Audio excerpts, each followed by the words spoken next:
आदरणीय मंच पे उपस्थित बुद्धिजीवी और सभी स्टूडेंट, मैं समझता हूँ यहाँ पर मेरे को जिसलिए बुलाया गया है वो छत्तीसगढ़ में जो दो संस्थाएं हैं, लोक सेवा आयोग और व्यावसायिक परीक्षा मंडल, और इनके द्वारा आयोजित होने वाली परीक्षाएं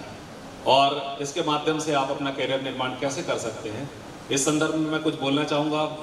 तो यहाँ पर ये जो दोनों संस्थाएं हैं, लोक सेवा आयोग और व्यावसायिक परीक्षा मंडल, इसके माध्यम से निकलने वाली परीक्षाओं में न्यूनतम योग्यता 12th पास या फिर स्नातक होती है। कुछ परीक्षाएं ऐसी हैं जिसमें पोस्ट ग्रेजुएशन भी मांगा जाता है, और आप भी जिस तरह यहाँ पर दिख रहे हैं उनमें से अधिकांश 12th पास हो गए हैं या कॉलेज पे हैं, जैसा कि बताया गया है।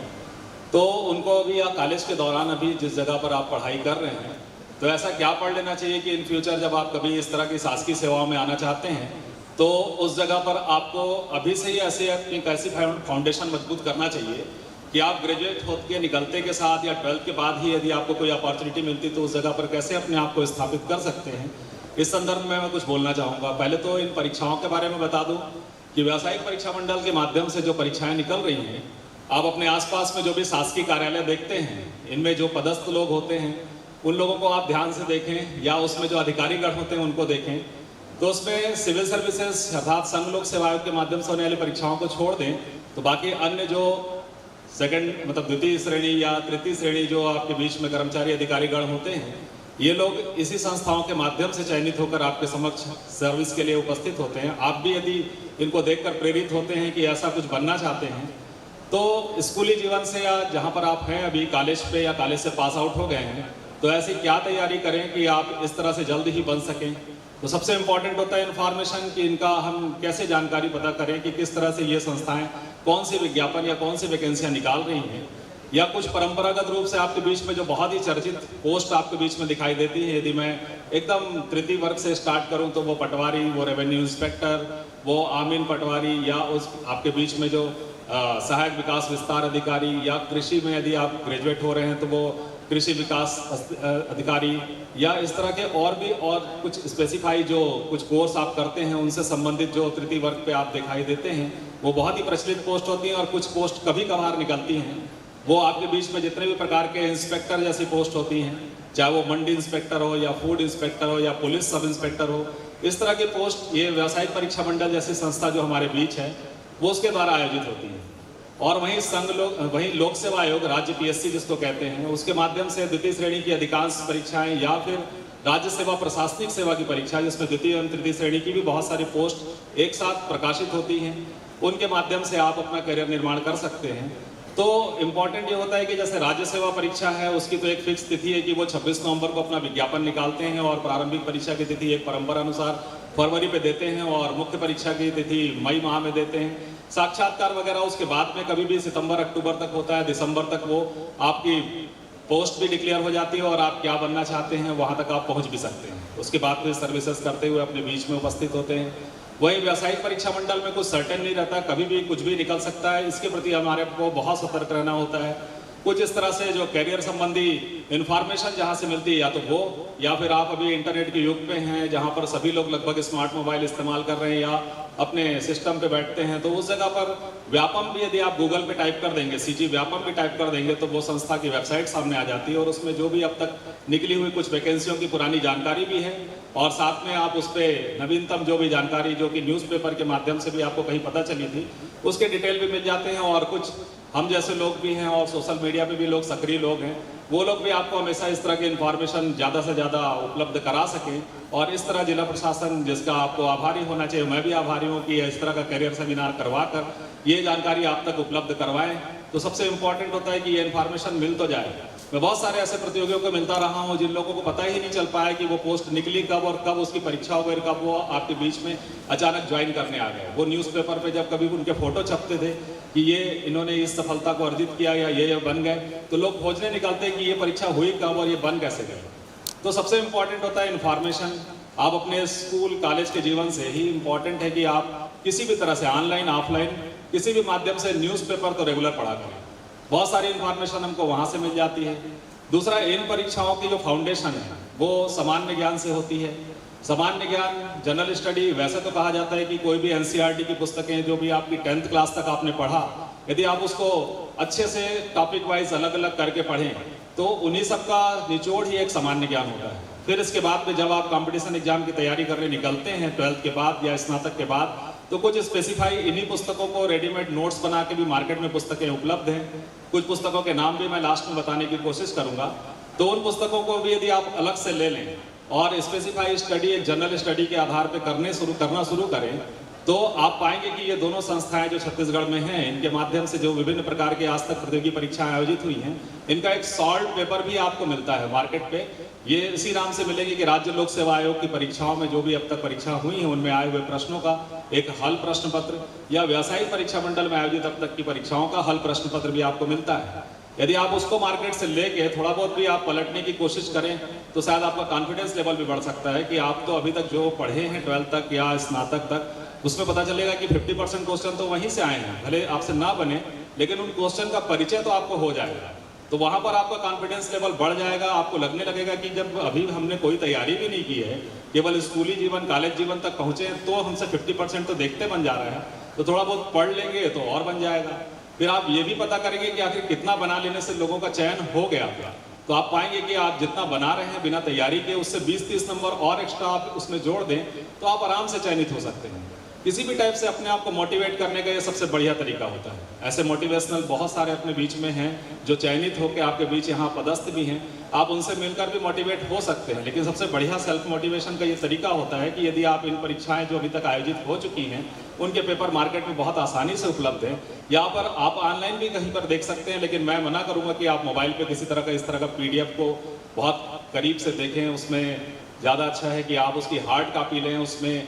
टिक लगा के मार्कर लगा के उसको देखने की कोशिश करें, तो आपका कॉन्फिडेंस लेवल काफ़ी बढ़ सकता है। दूसरी इंपॉर्टेंट बात कि आप अभी दोहरे तरीके से रहते हैं कि आपको अपना एकेडमिक रिकॉर्ड भी अच्छा करना है, आपको स्कूल कॉलेज में अच्छे परसेंटेज भी लाना है, एक प्रकार के दबाव भी में रहते हैं आप लोग की इस तरह का अपने बीच में अपने को मेरिट में भी आना। तो एक तो वो तैयारी, दूसरा आप ये चाहते हैं कि वो उससे पास आउट होते के साथ ही कोई अवसर मिले तो तत्काल उसमें भी हमें सफलता मिल जाए। तो इस जगह पर आपको थोड़ा सा सोचना होता है कि जब आप इस तरह के टारगेट पे या फाइनल ईयर पे आप आते हैं, तो फाइनल ईयर पे हमको थोड़ा सा एक्स्ट्रा एफर्ट लगाना होता है कि हम ग्रेजुएट होते हैं और ग्रेजुएशन के बाद निकलते के साथ ही अधिकांश एग्जाम में जो स्नातक स्तर के हैं उसमें 21 साल न्यूनतम आयु मांगी जाती है, वो भी आपकी कंप्लीट हो रही है। तो निकलते के साथ ही बहुत सारे लोगों ने आपकी शहर से ही सफलता प्राप्त की है कि वो तत्काल ग्रेजुएट होकर निकले और न केवल सफल हुए बल्कि टॉप भी किए। और वहीं पर बहुत सारे जो 12th स्तर के जो परीक्षाएं आपके बीच में आयोजित हैं उसमें न्यूनतम आयु 18 ईयर मानी जाती है। उनमें भी जो व्यावसायिक परीक्षा मंडल के कुछ एग्जाम है उसमें उसके बाद में 12th पास के बाद में 1-2 एग्जाम तो हैं, जैसे एक छात्रावास अधीक्षक बहुचर्चित बहुत ज़्यादा अवेटेड एग्जाम अभी भी है, वो एक निकला था, तो उसमें केवल 12th पास ही मांगा गया था। और या फिर आप अपने बीच में जो पटवारी इनको देखते हैं तो इन लोगों में कंप्यूटर की एक्स्ट्रा डिग्री भी मांगी जाती है कि आप 12th पास हों। और यदि आप अनुसूचित क्षेत्र के हैं, रायगढ़ में जैसे आप देखते हैं कि खरसिया, तमनार, धर्मजगढ़, लैलूंगा, इस तरह के जो क्षेत्र हैं वो अनुसूचित क्षेत्र हैं। यदि आप यहाँ से हैं तो आपको 1 वर्ष के बाद में कंप्यूटर की कोई सी भी डिग्री जो कि ITI से स्टार्ट होती है ये देना होता है, या फिर आप ग्रेजुएट हो गए और उसके बाद भी आप इसको दे रहे हैं तो आप उसके बाद में PGDCA जैसे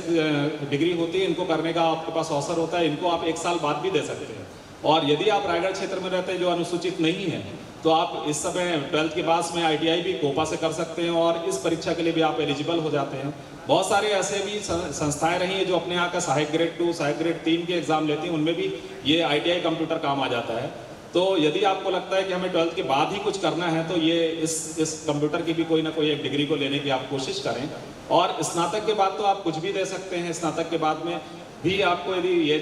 पटवारी जैसी परीक्षा देना है तो कंप्यूटर की डिग्री उसमें अनिवार्य की गई है, सहायक ग्रेड वगैरह की देना तो उसमें कंप्यूटर डिग्री अनिवार्य। अन्यथा आप कोई भी परीक्षा देना चाहते हैं लोक सेवा आयोग के माध्यम से, संघ लोक सेवा के माध्यम से, तो किसी भी तरह के प्रतिशत की भी आवश्यकता नहीं है कि आप कौन से डिवीजन से कैसे पास किए। आप UPSC, PSC सभी केवल ग्रेजुएट हो जाते हैं, 21 साल की आयु पूरी कर लेते हैं, तो उसमें आराम से आप उस परीक्षा में अपियर हो सकते हैं, दे सकते हैं, सफल होकर टॉप भी कर सकते हैं।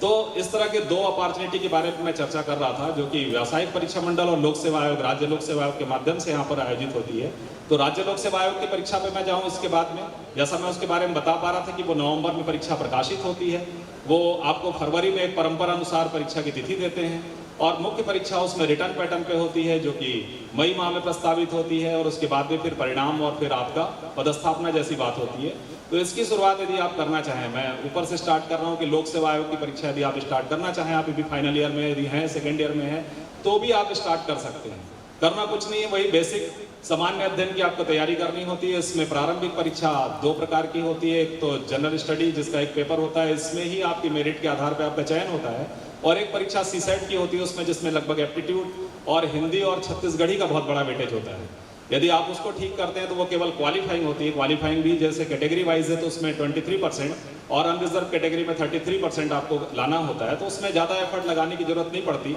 वही जनरल स्टडी जो आपकी बेसिक होनी चाहिए, जो हर एग्जाम में आपको काम आ रहा है, उसका यदि आप ढंग से तैयारी कर रहे हैं तो लोक सेवा आयोग के इस प्रारंभिक परीक्षा में पीएससी जिसको कहते हैं, उसमें राज्य प्रशासनिक सेवा में जाने हेतु जो लोग भी यदि कहीं पर अपना एम बनाए हुए हैं तो इसमें वो आसानी से पास हो सकते हैं। लेकिन वो परीक्षा फरवरी में हो रही है और मुख्य परीक्षा रिटर्न पैटर्न पे होती है, लिखित परीक्षा जैसी होती है। जैसे आपने अभी बीए बीएससी या जो भी आप स्नातक पे लिखने का काम कर रहे हैं या पोस्ट ग्रेजुएशन पे आप पहुंच रहे हैं तो लिखने का काम कर रहे हैं, वो उस जैसी परीक्षा होती है। तो रिटर्न पैटर्न पे फिर टाइम नहीं बचता है, वो मई माह में होती है। आप पाएंगे कि इसका एक स्पेसिफिक पाठ्यक्रम होता है। आप पीएससी की साइट पे जा सकते हैं, सीजीपीएससी यदि आप गूगल पे टाइप करेंगे तो वो साइट खुल जाएगी। उसमें आप राज्य सेवा परीक्षा कहीं पर भी सर्च करें, चाहे कोई सा भी 2020, 2021 और 2022 जो भी मिल जाए, आप उसको तत्काल क्लिक करेंगे तो पीडीएफ डाउनलोड हो जाएगा। उसमें आप इस पाठ्यक्रम को अच्छे से देख सकते हैं। आप पाएंगे कि इसमें प्रारंभिक परीक्षा और मुख्य परीक्षा का पाठ्यक्रम कमोबेश एक जैसा होता है। बस अंतर ये है, प्रारंभिक परीक्षा में आपको वस्तुनिष्ठ 4 विकल्प और उसको सॉल्व करके चलना होता है, और वही मुख्य परीक्षा में वही सिलेबस को आपको लिख के देना होता है। तो मुख्य परीक्षा और प्रारंभिक परीक्षा में जहाँ पर जो दोनों समान हैं, उसको अभी से ही आप छोटा छोटा नोट्स बना के यदि चलने लग जाएं, फाइनल ईयर पे आप हैं तभी से आप उसको छोटे छोटे नोट्स बना के रखने लग जाएं, तो लगभग आपकी 70-80% तैयारी हो जाती है।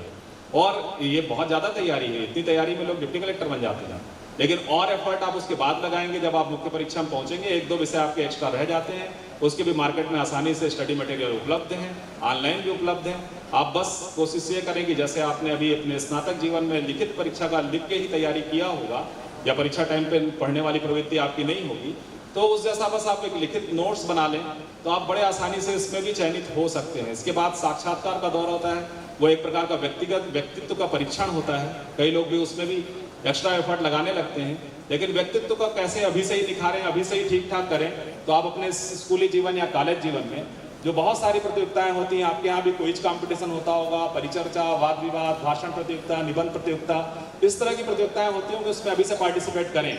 बोलने की प्रैक्टिस करें। यदि आप लगातार बोलेंगे, समाचार पत्रों का नियमित अध्ययन करेंगे, उसमें संपादकीय का अध्ययन करेंगे, तो आपके पास शब्द भी बहुत अच्छे अच्छे होंगे। और अच्छे शब्दों का प्रयोग करके यदि आप कूल माइंड से यदि किसी जगह पर किसी से भी आप बात करते हैं, अपने बीच में उपस्थित जो बहुत सारे अधिकारीगण हैं, कभी उनसे आप मिलते हैं, उनसे आप अच्छे से बात कर लेते हैं, एक शांत तरीके से अपने चेहरे के भाव को पटांग ना करके एकदम अच्छे से बात करना सीख जाते हैं। यही तो इंटरव्यू है। तो कई लोग प्रारंभिक परीक्षा शुरू नहीं किए होते, इंटरव्यू को पहले पूछते हैं, उसको आपको पूछने की जरूरत ही नहीं है, वो केवल एक व्यक्तित्व का परीक्षण है। बाकी इन दोनों जो प्रोसेस थे, प्रारंभिक परीक्षा और मुख्य परीक्षा, इस पर विशेष ध्यान दें तो आप राज्य लोक सेवा आयोग की परीक्षा के माध्यम से बहुत सारे पदों को प्राप्त कर सकते हैं। वहीं पर व्यावसायिक परीक्षा मंडल की जहाँ पर मैं बात कर रहा हूँ, उसमें केवल एक ऑब्जेक्टिव टाइप का पेपर होता है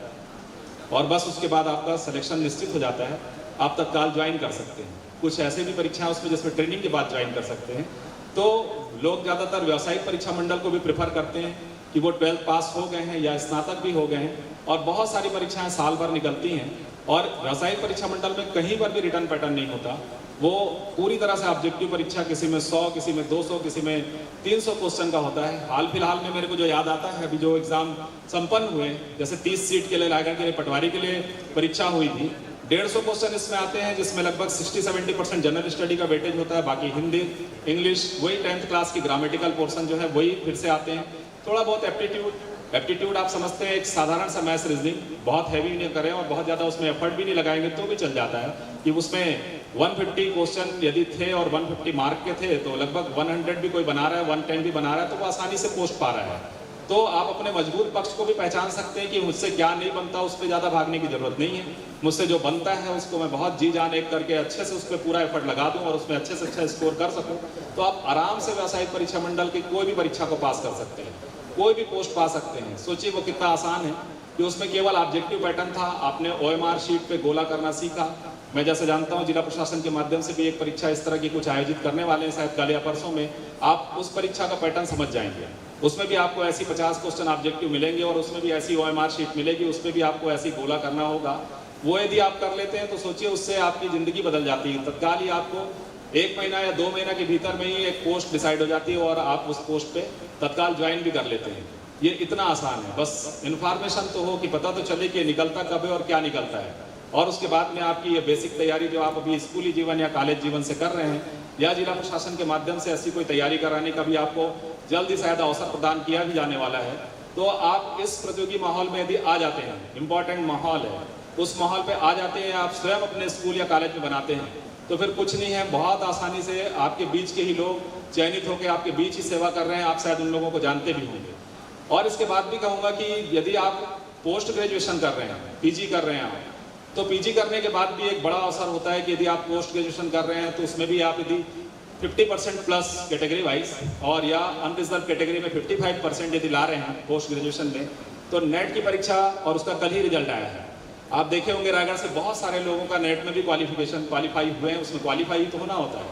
तो यदि आप 50% ग्रेजुएशन में और 55% पोस्ट ग्रेजुएशन में स्कोर कर रहे हैं अनरिजर्व कैटेगरी, बाकी कैटेगरी वाइज परसेंट थोड़ा कम भी कर सकते हैं, वैसे परसेंट आजकल बहुत अच्छा लोगों का आता है। 12th क्लास से ही मैं 90% से ऊपर ही देखता हूँ लोगों को। लोग 99 से भी कम पाते हैं तो रोने लगते हैं। लोग इस तरह के कंपटीशन के दौर में चल रहे हैं, तो परसेंट कोई इशू नहीं, वो अच्छा ही आता होगा आपका। यदि इस तरह का परसेंट ला रहे हैं तो साल में ये परीक्षा 2 बार होती है, नेट की परीक्षा। एक साइंस फैकल्टी के लिए CSIR के माध्यम से होती है और एक UGC नेट जो मानविकी ह्यूमैनिटी वाले जो सब्जेक्ट हैं या जो BA कर रहे हैं, BCom कर रहे हैं, इस तरह के जो सब्जेक्ट हैं उनके नेट की परीक्षा जिसका रिजल्ट कल ही आया। तो ऐसी परीक्षा को यदि आप क्वालिफाई करते हैं, क्वालिफाई भी इसमें इतना आसान है कि यह ऑब्जेक्टिव टाइप पेपर होता है,